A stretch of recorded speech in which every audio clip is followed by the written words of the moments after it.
बोला टूटने लगे हौसला तो ये याद रखना, टूटने लगे हौसला तो ये याद रखना, बिना मेहनत के तख्तो ताज नहीं मिलते, और ढूंढ लेते हैं अंधेरों में मंजिल अपनी, जुगनू किसी रोशनी के मोहताज नहीं होते। नमस्कार प्यारे बच्चों, देखो आज सभी को उन कैंडिडेट्स जो डी ग्रुप के कैंडिडेट हैं, जो एक और वेटिंग लिस्ट का इंतज़ार कर रहे हैं, तो सभी को पता है आज 22 तारीख की डेट है। कोर्ट केस द्वारा जो भी बच्चों ने कोर्ट केस किया था, पॉलिसी को चैलेंज किया था कि एचएसएससी की जो पॉलिसी के अकॉर्डिंग एक तो बहुत मैक्सिमम स्तर पर बच्चे रिपीट हुए हैं, ठीक है।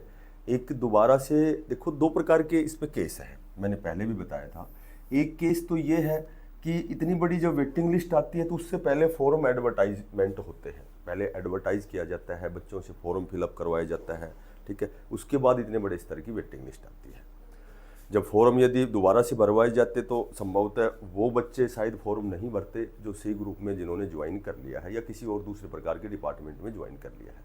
तो अब वो एज इट इज़ कितना रिपीट है ये तो लगभग वो सारे बच्चे जानते हैं जो वेटिंग लिस्ट का इंतज़ार कर रहे हैं, क्योंकि उनके साथ वाले कितने ऐसे कैंडिडेट हैं, कितने ऐसे साथी हैं जो ऑलरेडी लगे हुए हैं, फिर भी उनका नाम इस डी ग्रुप की जो वेटिंग लिस्ट है 7596 कितने पदों पर जो आई थी, तो इस लिस्ट में भी उन साथियों का नाम है। तो एक बहुत बड़े स्तर पर जो आपका रिपीट हुआ है। दूसरा जो एचएसएससी की पॉलिसी के अकॉर्डिंग यदि हम बात करते हैं, तो एचएसएससी की जो पॉलिसी है कि यदि कोई भी कैंडिडेट जब दूसरे प्रकार के डिपार्टमेंट में जाता है तो उसका ऑलरेडी जैसे डी ग्रुप, मान लो कोई सी ग्रुप में चला गया है तो डी ग्रुप में उसका जो स्कोर है वो 0 हो जाना चाहिए। तो इस तरह की पॉलिसी का भी कुछ पॉइंट आपने देखा होगा। तो ये दो प्रकार के केसेस हैं। 11 तारीख को केस हुआ था, 15 तारीख को सुनवाई हुई थी, उसमें भी लगभग आधे घंटे तक वार्तालाप हुए थे, ठीक है, आपस में आर्ग्यूमेंट हुए थे। अब आज की जो डेट है 22 जुलाई, ये तय करेगी कि आपकी जो वेटिंग लिस्ट है वो आएगी या नहीं आएगी।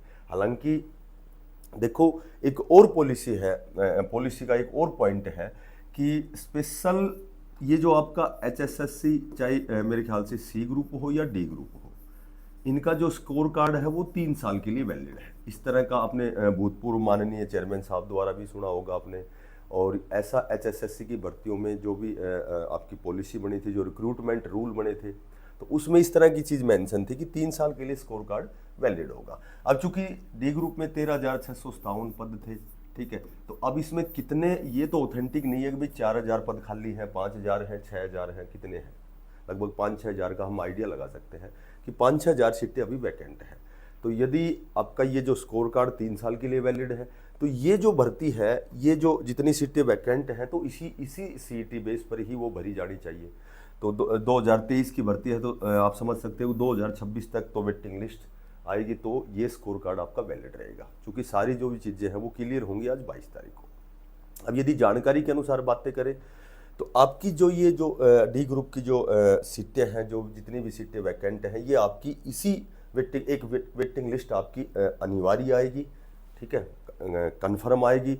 लेकिन वो आएगी कब, क्योंकि बहुत सी ऐसी भर्तियां हैं जिन पर केसेस चले हुए हैं, ठीक है, तो बहुत ज़्यादा व्यस्तम जैसे कह सकते हैं प्रक्रिया जो बहुत व्यस्त है, क्योंकि अभी पीछे की जो भर्तियां हैं, रिवाइज रिजल्ट होना और इस तरह की बहुत सी ऐसी चीज़ें हैं। तो आपकी ये वेटिंग लिस्ट तो आएगी, आपकी वेटिंग लिस्ट आएगी, और ये आपकी जो वेटिंग लिस्ट है, अभी आपका जो सीईटी का एग्ज़ाम होगा, उसके बाद में आपकी सी ग्रुप की भर्ती आएंगी। और इसके साथ एक और बात बताता हूँ आपको कि नया जो एचएसएससी डी ग्रुप का नया सीईटी भी होगा, लगभग जहाँ तक सुनने में आया है कि आपका लगभग अक्टूबर तक आपका नोटिफिकेशन आएगा, उसमें 10 से 12 हज़ार वैकेंसीज आएंगी, क्योंकि अभी 2018 की जो भर्ती है उसके भी प्रमोशन होने वाले हैं, ठीक है। और बातें करें तो बहुत सी सीटें अभी वैकेंट हैं, क्योंकि सी और डी ग्रुप की बहुत ज़्यादा सीटें वैकेंट हैं। तो आपकी डी ग्रुप की एक भर्ती आएगी, लेकिन हाँ इतना है कि उसमें जो अब जो नया गजट जारी हुआ है उसके अकॉर्डिंग यदि बात करें तो उस गजट के अनुसार अब आगे आपका रिपीट का मामला खत्म हो जाएगा, क्योंकि पहले ही आपसे यस नो का पोर्टल भरवाया जाएगा कि भाई आप डी ग्रुप में लगने के इच्छुक है या नहीं है, ठीक है। तो आपका जो नया रिक्रूटमेंट तो आना ही है, तय है, लेकिन ये जो आपकी जो वेटिंग लिस्ट है ये बहुत ज़्यादा इस चीज़ पर डिपेंड करेगी कि आज 22 तारीख की आपकी डेट, जो भी 2 केसेज है जो आज की डेट है, तो उसमें क्या सहमति होती है।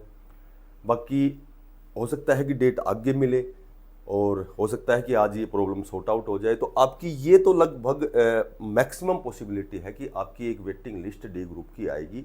फिलहाल तो आपका जो आपके पास जो विकल्प है वो ये है कि सीईटी की बहुत अच्छी तैयारी करें। आपका सीईटी में यदि हो सकता है कि सी ग्रुप में आपका सिलेक्शन हो जाए। अब जो सीईटी होगा उसके बाद में बात करें तो सी ग्रुप की भर्ती आएंगी। तो हो सकता है इनमें बहुत से ऐसे बच्चे भी हों जो सी ग्रुप में चले जाएं, उनको डी ग्रुप की वेटिंग का इंतजार ही ना करना पड़े। तो यदि जो भी बच्चा, एक छोटी सी जानकारी ये है कि जो भी बच्चा मैथ में कमज़ोर है या हिंदी में कमज़ोर है, ठीक है, तो इस वीडियो के नीचे डिस्क्रिप्शन में 10 घंटे की हमारी मैथ की मैराथन बहुत अच्छे लेवल की है। आप 10 घंटे में मैथ बहुत अच्छा तैयार कर सकते हैं। क्योंकि यदि मैथ कमज़ोर है तो कम से कम हम 15 नंबर का यदि मैथ आता है तो 7-8 क्वेश्चन 10 नंबर तक हम पहुंच सकते हैं। हिंदी की 7 घंटे की एक बहुत अच्छे लेवल की मैराथन है, वो भी अगर 15 नंबर की आती है तो हम 10-12 नंबर तक पहुंच सकते हैं। तो आप यहाँ डिस्क्रिप्शन में आपको मिलेगा। और उन बच्चों को मैं दोबारा से फिर आश्वासन देता हूँ कि वास्तव में जिन्होंने बहुत अच्छा स्कोर किया है लेकिन कुछ न कुछ अपरिहार्य कारणों से उनका वेटिंग लिस्ट में सिलेक्शन नहीं हुआ, क्योंकि वो सभी को पता है कि वो जब रिपीट बच्चे हुए हैं तो उनका सिलेक्शन नहीं हुआ। तो लगभग 2, 3, 4 नंबर तक जिसके नीचे हैं, तो हो सकता है कि आपकी यदि मेहनत आपकी सफलता के बराबर हो गई तो 100% आपकी वेटिंग लिस्ट भी आएगी, लेकिन थोड़ा सा समय लग सकता है। हो सकता है कि पहले आपका सीईटी हो, सी ग्रुप की भर्ती हो, इतना भी लंबा खिंच सकता है, क्योंकि पिछली वेटिंग लिस्ट लगभग 1 साल का हमने इंतजार किया था। तो हो सकता है 5-7 महीने का भी इंतजार करना पड़ जाए। और यदि सभी बच्चे बिल्कुल एक होकर के बार बार यदि जाके वहाँ उच्च अधिकारियों से निवेदन करें तो संभवतः आपकी वेटिंग लिस्ट पहले भी आ सकती है। क्योंकि जब जो भी पॉलिसी के अकॉर्डिंग जो भी पॉइंट आप बताओगे कि जी 3 साल तक हमारा स्कोर कार्ड वैलिड था और रिपीट के बच्चे आप हटाएं और हमारी वेटिंग लिस्ट निकालें, तो संभवतः हमारा सिलेक्शन हो जाएगा। और देखो, जब तक आपका सिलेक्शन, जब तक आपकी वेटिंग लिस्ट नहीं आती, जब तक आपके पास एक ही मार्ग है कि आप सीईटी की बहुत अच्छे लेवल पर आप तैयारी करें और आगे देखें। जब जागो जब सवेरा। तो जो बच्चा नया है चैनल को सब्सक्राइब करना, ज़्यादा से ज़्यादा इसको शेयर करना। फिर मिलते हैं किसी नई अपडेट में, तब तक के लिए बेस्ट ऑफ लक। धन्यवाद।